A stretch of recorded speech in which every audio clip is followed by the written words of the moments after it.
ನಮಸ್ಕಾರ. ಈಗ ಮೊದಲಿಗಿಂತಲೂ ಹೆಚ್ಚಾಗಿ ನಾವು ಮಾಹಿತಿಯೊಂದಿಗೆ ತುಂಬಿ ತುಳುಕುತ್ತಿದ್ದೇವೆ. ಇದು ನಾವು ಆನ್ಲೈನ್ ಅಥವಾ ಸೋಷಿಯಲ್ ಮೀಡಿಯಾಕ್ಕೆ ಹೋಗಿ ನೋಡುವಾಗ ಮತ್ತು ನ್ಯೂಸನ್ನು ಓದುವಾಗ ತಿಳಿಯುತ್ತದೆ. ಆದರೆ ನ್ಯೂಸ್ ಮತ್ತು ಬೇರೆ ಇನ್ಫಾರ್ಮೇಷನ್ ಮೀರಿ ಆನ್ಲೈನ್ನಲ್ಲಿ ನಾವು ಸುಳ್ಳು ಮಾಹಿತಿ, ಅತಿರೇಕವನ್ನು ಸಹ ಕಾಣುತ್ತೇವೆ. ನೀವು ಹೇಗಿದ್ದೀರಿ? ನನ್ನ ಹೆಸರು ಫೇ ಡಿಸೋಜಾ, ಬೀಟ್ರೂಟ್ ನ್ಯೂಸ್ನ ಫೌಂಡರ್ ಮತ್ತು ಎಡಿಟರ್, ಫ್ಯಾಕ್ಟ್ ಶಾಲಾ ಅಂಬಾಸಿಡರ್ ಪ್ರೋಗ್ರಾಮ್ನ ರಾಯಭಾರಿಯಾಗಿದ್ದೀನಿ.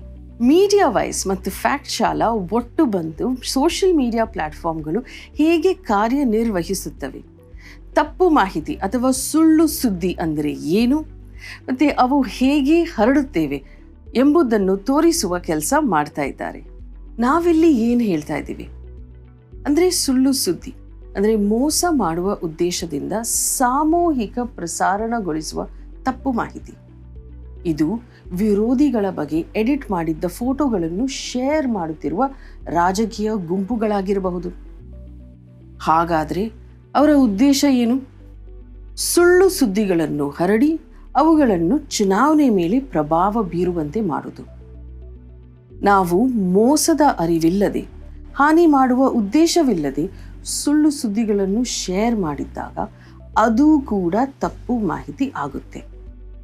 ನಿಮ್ಮ ಸ್ನೇಹಿತರು COVID-19 ವಾಸಿ ಮಾಡುವ ಮ್ಯಾಜಿಕ್ ಚಿಕಿತ್ಸೆಯ ಕುರಿತು ಒಂದು ಆರ್ಟಿಕಲನ್ನು ಸಹಾಯ ಮಾಡುವ ಬಯಸುತ್ತಾ ಶೇರ್ ಮಾಡ್ತಾರೆ. ಆದರೆ ಅದು ನಕಲಿ ಮತ್ತು ಹರ್ಟ್ ಮಾಡಬಹುದು ಅಂದರೆ ಅವರಿಗೆ ಗೊತ್ತಿಲ್ಲ. ನಿಜ ಏನಂದರೆ, ಕೆಲವೊಮ್ಮೆ ಆನ್ಲೈನ್ನಲ್ಲಿ ಯಾವುದು ನಿಜ ಮತ್ತು ಯಾವುದು ಸುಳ್ಳು ಎಂಬುದನ್ನು ಪತ್ತೆ ಹಚ್ಚಲು ಕಷ್ಟವಾಗಿರಬಹುದು. ತಪ್ಪು ಮಾಹಿತಿಗಳು ಸಾಮಾನ್ಯವಾಗಿ ಅರ್ಧ ಸತ್ಯವಾಗಿರುತ್ತದೆ. ಹೀಗಾಗಿ ಟ್ರ್ಯಾಪ್ಗೆ ಬೀಳೋದು ಸುಲಭ.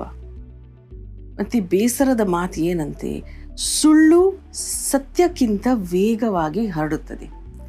ಮ್ಯಾಸಚ್ಯೂಸೆಟ್ಸ್ ಇನ್ಸ್ಟಿಟ್ಯೂಟ್ ಆಫ್ ಟೆಕ್ನಾಲಜಿಯ ಸಂಶೋಧಕರು ಎಕ್ಸ್ ಅಂದರೆ ಟ್ವಿಟರ್ನ ಮೇಲೆ ಮಾಡಿದ್ದ ಅಧ್ಯಯನದಲ್ಲಿ ಸುಳ್ಳು ಸುದ್ದಿಗಳು ಸತ್ಯಕ್ಕಿಂತ 70% ವೇಗವಾಗಿ ರೀಟ್ವೀಟ್ ಆಗುವುದೆಂದು ಕಂಡುಬಂದಿದೆ.